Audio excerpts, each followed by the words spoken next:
Some portraits just stop us in our tracks. They have a power that goes beyond being aesthetically perfect. They have depth, something we can't quite name. Why is that? Why do some portraits have this incredible power, while others make you feel nothing? You've probably noticed that most portrait tips out there are all about the aesthetics, lighting, maybe posing, and you may have even tried out some of these tips, but then you realized that this is not what gives portraits their power. There's something else. And in this video, I'm going to show you exactly what that something is. It's my repeatable method that I've used for over 20 years to create portraits that evoke a sense of story that touch people. I'll show you how I use this method without expensive new lenses and complex lighting setups. So what is that something? Well, to explain, I've got to admit that for years I was looking in the wrong place. Like so many photographers, probably most photographers who shoot portraits, my focus was on aesthetics. I chased beautiful, light, photogenic people, and while my portraits were good and they were even beautiful, something was missing, and I wanted more. I wanted to make portraits like the master photographers that I really admired. My breakthrough came when I had a chance to meet one such master photographer in real life. Eugene H. Johnson was his name. After seeing his work, I spent weeks studying his portraits. And I was obsessed with one question. Why were they so damn powerful? And the conclusion I came to was that the magic was not in the obvious things. Like the light and composition, it was hidden in the details. Like these earrings, or this cross, or the unfinished hat in this woman's hands. These were elements that sparked a sense of story, that made me imagine who these people were. Such details allude to more than what they are literally, and because they are signals that help a photograph truly communicate visually, I call them visual cues. Yes, I mention visual cues a lot on this channel because they are the framework, the base for everything that I do as a photographer. And I believe that understanding them is without a doubt the most powerful tool in photography. It's the one thing that'll make your work so much stronger, and that's why I want to share it with you. All right, so now let's go deeper into all of this and back to a photo of mine that I showed you in the beginning. This is a farmer in Romania. It's an image from a portfolio that won in the Travel Photographer of the Year competition, and it was published and exhibited numerous times, so I'm not the only one who thinks that it works. But the reason that it works isn't because it's aesthetically strong. The real power here is in the details, the visual cues. First, the hand. It's absolutely caked in soil. It's the hand of someone who really works the land. And the torn sleeve here, it reinforces this. This guy is without a doubt a laborer. Next is the face and his hat. The weathered skin tells a story of years outdoors, sort of in the kind of environment that you see him in now.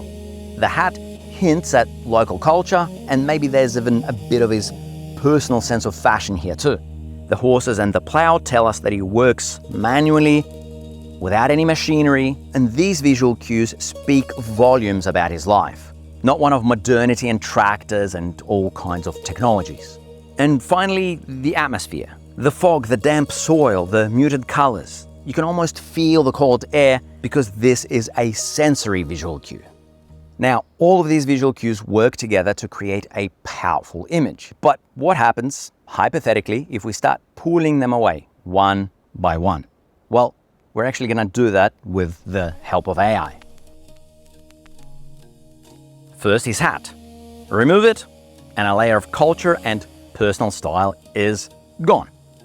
Now the horses and the plow. Gone.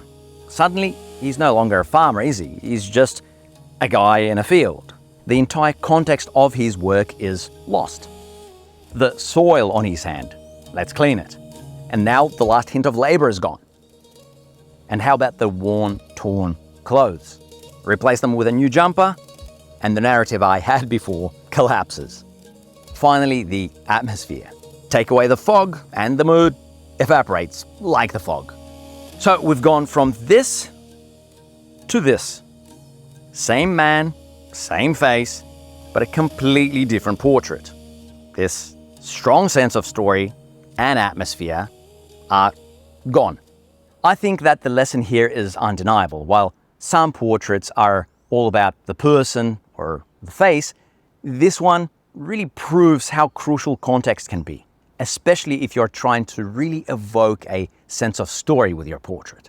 Often the smallest visual cues, like a torn sleeve, the soil on a hand, they can build a more compelling narrative than a striking face on its own ever could. So does this apply to like every single photo? Well, almost, but not quite. I learned this lesson the hard way on a high-stakes magazine assignment. The shoot was a bloody nightmare. The subject was lovely, really wonderful, but not photogenic at all, wearing very generic clothes, not really comfortable in front of the camera, and the whole setting was bland. There were no visual cues to work with, so nothing was working and I was feeling like a complete failure. But this wasn't a strict documentary shoot, so I got an idea. Instead of trying to find visual cues, I worked with the subject to recreate one of the moments from their stories, a moment which was rich with visual cues. The editors thankfully ended up loving it, but I knew that I pulled that photo out of thin air. And I was only able to do it because of my skills to adapt and improvise, and because of this method that I'm teaching you in this video. And so there's a very important lesson here. Sometimes the visual cues are not there. And whether you force them or not really depends on what the nature of the shoot is. Is it a paid assignment like it was in my case? Or does making the photo really matter to you personally? If it's none of those, some photos are just really not worth forcing. So what are the most fundamental visual cues in a portrait? Well, before anything else, it's body language and expression. Let me show you a real-world example. Here's a portrait of this man. It's the first one that I took of him. Pretty standard posed shot. It's okay-ish, but totally forgettable. Here is the second frame. A little more relaxed, a bit better, but still, it doesn't say much. You know, there's not much to it. And then just a few moments later, I got this. Same man, same place, same light. So why is this portrait more powerful than the others? What's the difference? The difference is I kept talking to him. I rarely ask people to pose because I prefer to capture the real, natural body language that kind of just occurs while I talk to the people. Our conversation turned to the safety situation in his village. He was genuinely concerned with that, and in that moment, his body language changed. He became lost in his thought. That was my visual cue. And it's what gives this photo a powerful sense of story. The subject is the same, but a single visual cue like this makes all the difference. And so this example leads us to one of the most powerful but most misunderstood visual cues in portraits. Expression. What's the most common expression that everyone pretty much obsesses with? It's a smile, right? Smile for the camera. And that's probably because it's an obvious visual cue for happiness. And a genuine, joyful smile or laughter, it can be a really beautiful thing. But often, a smile is a mask. And I'm not interested in that. So even when I photograph my own family, my daughter, or especially when I photograph my daughter, I never ask her to smile for the camera. I just capture her being herself. Sometimes wacky, unpredictable, genuine. Those expressions of hers are visual cues for who she really is. And they are far more interesting than a lifetime of fake smiles. The most powerful portraits aren't afraid to look behind the mask. Just think about the iconic portraits that pretty much everybody knows. Steve McCurry's Afghan Girl. It's all about that haunted, troubled stare. Dorothy Lange's Migrant Mother. There's the deep worry etched on her face. Diane Airbus's Boy with a Grenade. It's all about that strange, weird expression, the unsettling tension. So none of them are smiling. And that's the key. The expressions that create the most powerful visual cues aren't the ones that give us an answer. They're the ones that leave us with questions. Now, of course, some faces are so striking that they are a world of visual cues on their own. The eyes, the wrinkles, really the sheer character. And sometimes that's all you need for a powerful portrait. But finding a subject like that is a rare gift. And the real teachable thing here is seeing the things that are beyond the face. And while expression and body language can reveal a person's internal world, the choices that people make externally can tell us just as much. The most immediate and powerful of those external choices is clothing. The clothes a person wears can be one of the most potent visual cues in a portrait. Might sound a little superficial, but in the silent medium that is photography, clothes can often speak louder than the face. To prove it, let's run another quick experiment with AI. Here is one version of this woman's portrait. The clothes are generic. There's a familiar globalized brand, the symbols we've become accustomed to seeing everywhere. The photo is okay, it's fine, but in a sense, as a portrait, it's anonymous. There's no real sense of identity or culture here. But this here is the actual portrait that I made. Same woman, same face, so why does this version have so much more to it? It's like there's this history and power in this portrait, right? Well, it's because in this first shot, the clothes say nothing. It's like she just grabbed whatever was available at a cheap market that could be absolutely anywhere in the world. But here, the clothing is no longer just fabric. The adornments are not just jewelry. Together, they're powerful visual cues for culture, tradition, and even pride. These visual cues transform a portrait of an individual into a portrait of their heritage. And this is a clear example of how, when it comes to what people wear, even a single visual cue can completely transform an image. Having said all this, clothing and adornments, they're only pieces of the puzzle.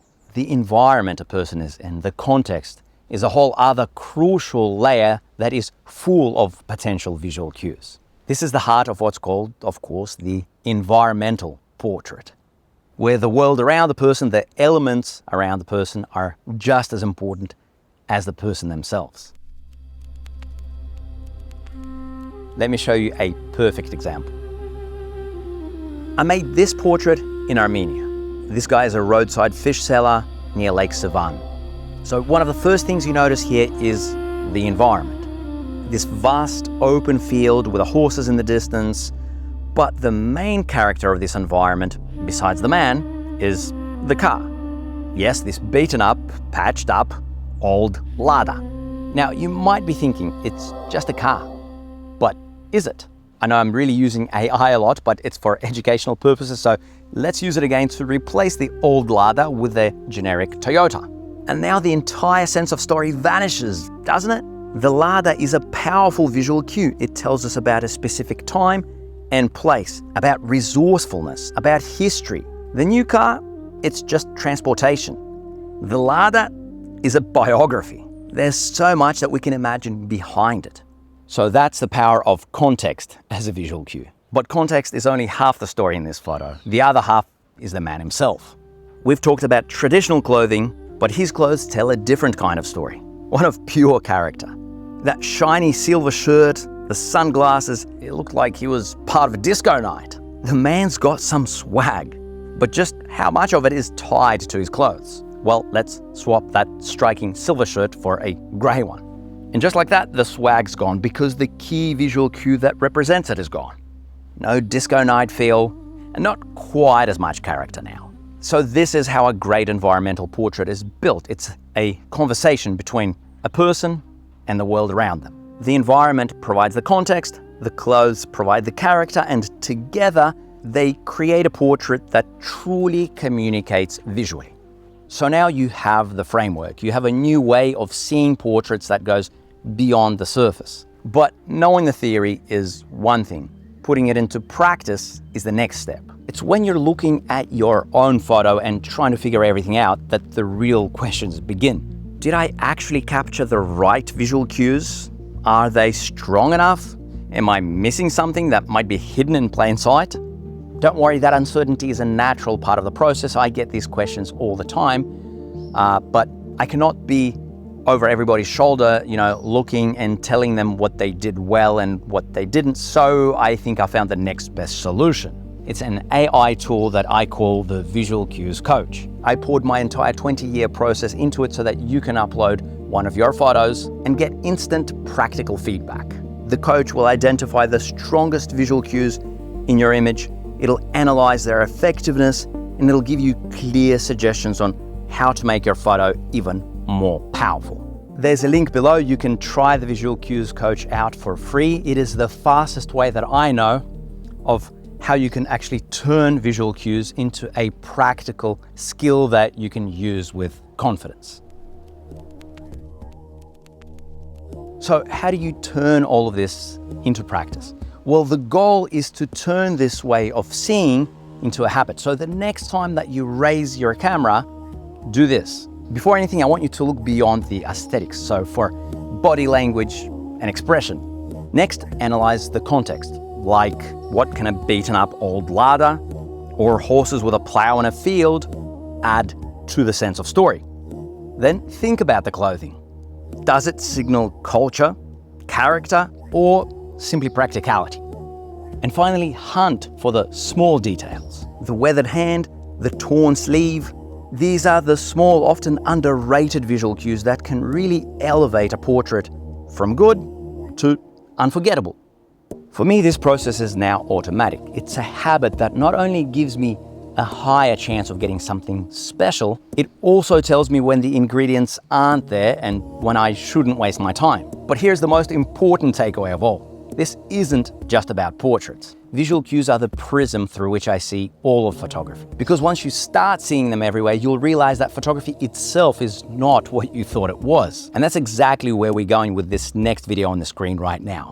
Learning the power of seeing photography in general through this idea of visual cues.